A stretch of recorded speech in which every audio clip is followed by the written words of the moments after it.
স্বৈরাচার পালিয়ে যাবার পরে স্বাভাবিকভাবেই আমাদের দাবি ছিল যে এই দেশের মানুষের অধিকার প্রতিষ্ঠা, এবং স্বাভাবিকভাবেই স্বৈরাচারের পরবর্তীতে একটি সৃষ্ট শূন্যতা পূরণের জন্য অন্তর্বর্তীকালীন সরকারের কোনো বিকল্প ছিল না। স্বাভাবিকভাবেই এই অন্তর্বর্তীকালীন সরকার বাংলাদেশের প্রায় সকল মানুষের দলমত নির্বিশেষে সকলের সমর্থনই এসেছে বর্তমানের অন্তর্বর্তীকালীন সরকার, এবং সঙ্গত কারণেই তাদের প্রতি সেদিনও আমাদের সমর্থন ছিল, আজও আমাদের সমর্থন থাকবে।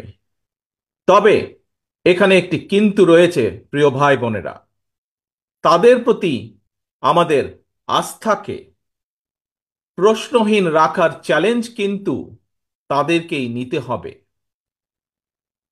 বর্তমানে যে অন্তর্বর্তীকালীন সরকার, তাদের প্রতি অর্পিত যে দায়িত্ব আর সেটা যথাযথভাবে পালনের জন্য যে রোড ম্যাপ, সেটি নির্দিষ্ট করতে হবে তাদেরকেই।